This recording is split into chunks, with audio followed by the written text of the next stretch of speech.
Good morning, this is your Stats Sensei, Mr. Spensei, and this is an exercise on regression, and we're going to run a hypothesis test and confidence interval from a computer printout. So it says run a test to determine whether or not the slope is significant at alpha equal 0.01, and this is for poverty and teenage pregnancy. So let's take a look at this. A study was to determine whether or not there exists a relationship between age pregnancy and living below the poverty line. So I see the word relationship, and then I see the word and. So that tells me these are my variables. That's going to be one variable and below the poverty line. So teenage pregnancy and below the poverty line are my variables, although I don't know which is Y and X yet. The data for the percentage of the population below the poverty line in 12 states, along with the number of teenage births per thousand for those is found in the table and computer printout and regression provided below. Okay, so let's mark our important lines because we know that's where we're going to have to start. So here, there's our y-intercept line. And we know once we find, so that's, and we found that because of the word constant. We know the line below it is always our slope line. So this is my X, going to be my X variable, teenage birth. So since we know that, we know this is going to be our X, and we can put this in L1, and this will be my Y, and we can put this into L2. And I'll go ahead and highlight these Y, and there's my X. I've done that. Stat test, letter F, alpha trace, and you'll notice we have our t statistic 3.655, our p-value, degrees of freedom of 10, we have alpha of 1.106, and so there's our y-intercept of 1.106, and we have our slope of 0.4725. All right, standard deviation, residuals, etc. So basically, we now have everything we need.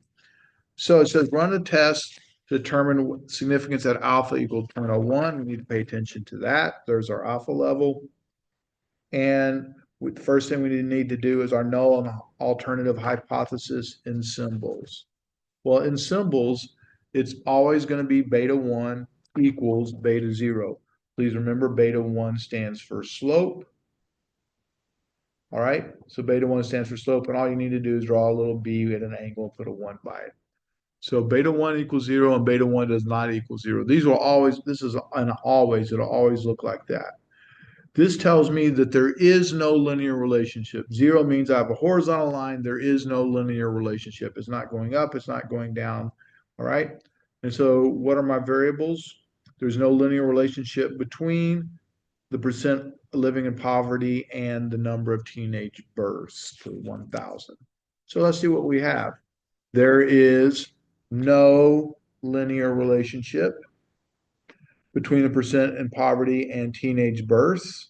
And once again, we're always going to go with the Y versus the X.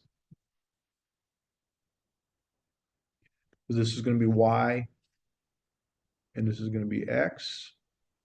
And then the other is there is a linear relationship between the percent in poverty, which is my Y, and teenage birth by state, which happens to be my X. Okay.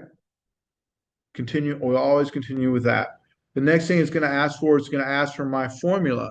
Well, my formula is B over SB. And you're like, well, what is that? Well, first off, B is my slope.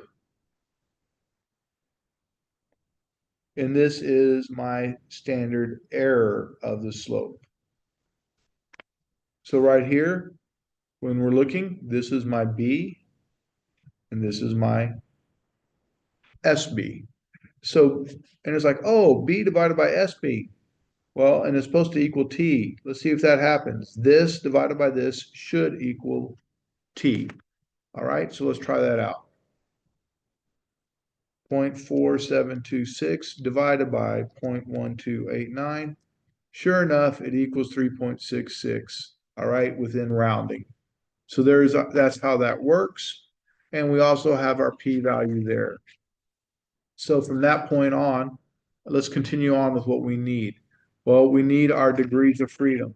Our degrees of freedom, if you notice, we have 1, 2, 3, 4, 5, 6, 7, 8, 9, 10, 11, 12. Degrees of freedom for regression is n minus 2. So in this case, we have 12 data points. 12 minus 2 is 10. And sure enough, that's what we have. And we have our degrees of freedom is our 10. At this point, we might as well plug in. So we can just plug in these two values, the 0.4726 divided by the 1289. I can do that. So we're just showing our plug-in, and we need our t-statistic, which we calculated a moment ago, but we could write it right down. And now we're going to look at our p-value of 0.0044. And with our p-value 0.044, it's less than our alpha of 0.01, so our decision is to reject the null. All right? Still consistent with what we've always done. The next thing, we can go ahead, now that we've done that, but remember, our conclusion for hypothesis test is based on this. It starts off with that. So here, the first two sentences directly come from there. So our p-value is 0.044, which is less than our alpha. That should have been a less, which is less than our alpha 0.01. We reject the null. Well, 0.044 is less than our alpha 0.01. We reject the null. There is sufficient evidence to suggest that the true population slope, and by the way, please remember we're talking about slope, so this word needs to be slope. And I should highlight this because this all came from the decision box.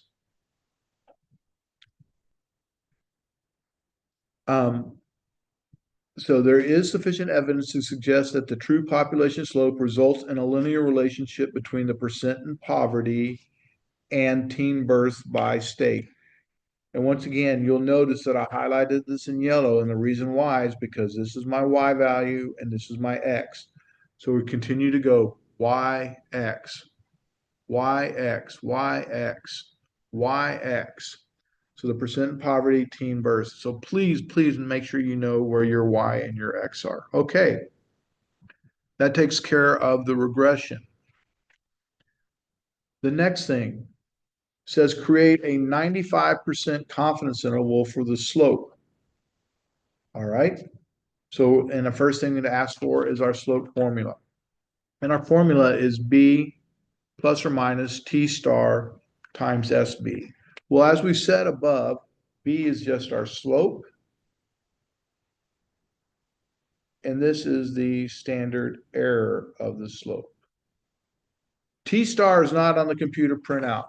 Please, this is not T star. This is the T statistic. So this is a T statistic, but not T star. T star comes from the calculator. All right, so we're going to have to get that off of the calculator. And we're going to go to get T star, because that's the next thing we have to do. We're going to go second vars, inverse T, parenthesis 1 minus 0.97, close the parenthesis, divided by 2. Oh, excuse me, I did that wrong. It's a 95% confidence interval, so I need to change that 97 to a 95. And our degrees of freedom comes from here, or we counted these up in 12 minus 2. So 12 minus 2, which is 10, and we could have just typed in 10. And that gives me my T star. And that's the work that I just showed here. Confidence level of 95%, that was given to us. The 10% came off the degrees of freedom off of our chart. And there's my 1.91 minus 0.95 divided by 2 with 10 degrees of freedom. Now, we always make T star positive because we're positive people, and we just turn negatives into positive in life because that's who we are. All right. Next thing says write the formula with the values plugged in. So we'll try to get to that part. Paper sticking.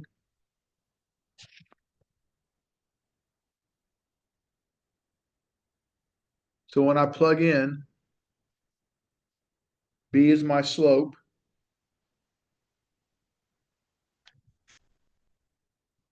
And we just pull that straight off of the computer printout.